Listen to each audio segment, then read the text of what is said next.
Hello everybody. Today I'm going to be showing you how to make some Romero Britto Positive word artwork.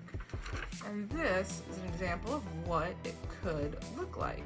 Very cool, right? It's kind of old, so it's gotten a little messed up in some places, but you get the idea of what we're going to be doing.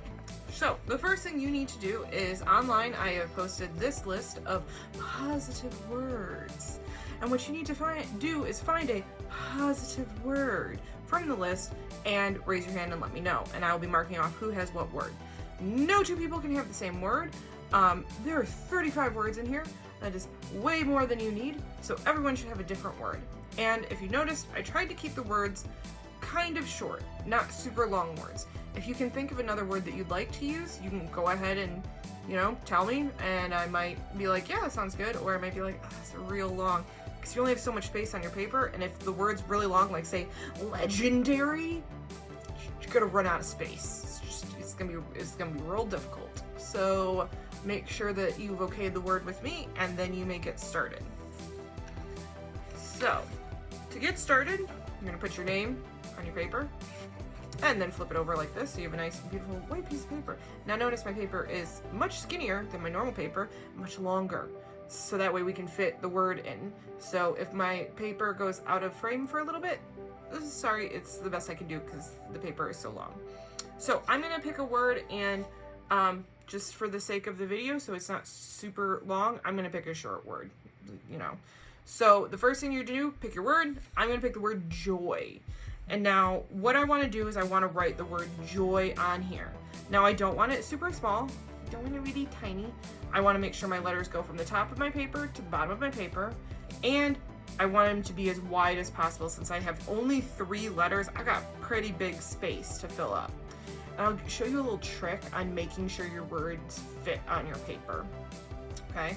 So the trick is that you draw the first letter and then the last letter, and then you keep moving towards the middle, and then that way if it needs to get smaller, they need to get more closer together, it's in the middle instead of what everybody usually does, which is draw really, really, really big, and then the word starts to shrink because you're running out of space and you don't think it's going to fit. So if you do the first letter and the last letter and then move towards the middle, then it'll just look better. I don't have words. Okay, so joy, that's the first letter we're doing. So it's going to be a J. Now, you can do these in either bubble or block letters. It is completely up to you. It does not matter, but you just want to make sure your letters are thick. We want them to look like they ate a cheeseburger, a milkshake, a large fry, a McNugget, like a bunch of food. We want them thick. We don't want skinny, mini, little letters. We want thick letters. So I'm gonna make mine block letters.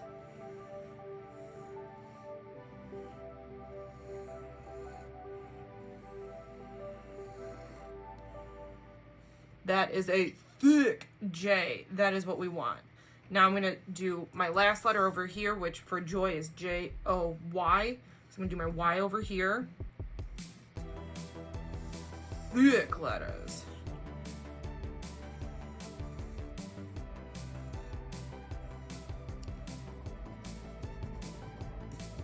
And then move to my middle letter, my O. Then I'm just going to have my O fill up the rest of the space. Get your little hole, little donut hole, okay, like that. All right, when you have your letters in block or bubble form, you are going to raise your hand and I want to check them, okay, before you move on to the next step. Another way, if you're having trouble making your block letters, this is another way that you can make bubble and block letters if you're having trouble. So instead of just straight away, like I've done block letters a ton, so I can just draw them straight off. What might help you is to do what I call a skeleton letter. So if I was doing joy on this paper, I would draw a J just like a normal J, maybe a big J, but a normal J. And then this is my skeleton. And then what I need to put on him is the muscle, the fat, all the tissue that like we have on our hands and bodies and stuff, we need to draw on him. So you're gonna trace around your letter like that. Then make sure that you erase your skeleton letter because you can't see my skeleton like in my hands and stuff. It's covered up.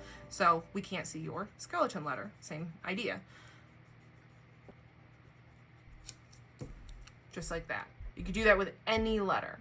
And if you have a letter like, say, a capital A, okay, that has like a hole here, you need to make sure that you include that hole when you are adding the skin, fat, muscle, all that stuff. So make sure you draw like a little triangle on the inside and then erase your skeleton letter, okay? Just like that. And if you're really struggling, really having a tough time, raise your hand. I could probably show you up on the board, because if you're asking about it, you're probably not the only one struggling with it. Okay, once you've raised your hand and I've said, looks good, letters are nice and thick, double cheeseburger buddies, then what we're going to do is we are going to draw one wavy line that's going to go through all of your letters. But we're not going to see it in these empty spaces like the background, okay? So just to give you an idea, this is my other drawing that I made. You're doing a wavy line that goes just in your letters. It's not going in the white space around it. Also, your letters can be touching if you need them to be, if your paper is not big enough for space. So, and then once it gets to the edge of the letter, pick up your pencil off the paper and just kind of follow the curve, and then push it back down. Follow the curve, push it back down.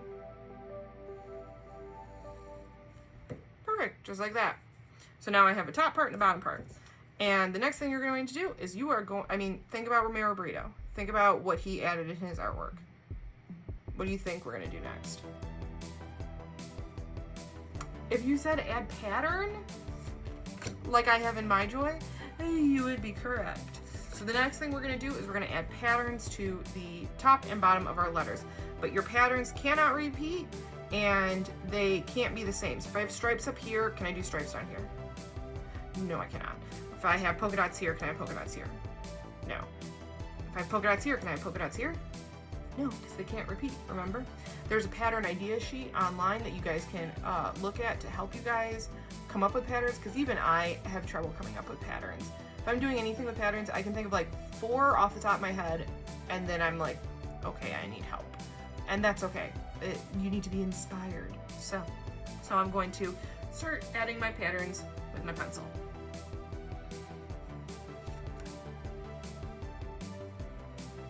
And there we go, I've added my pattern. So make sure to raise your hand, show it to me before you move on to the next step, which, can you guess what the next step is? If you said to Sharpie your patterns, you would be correct. You want to make sure you use your fat Sharpie, not your skinny mini Sharpie.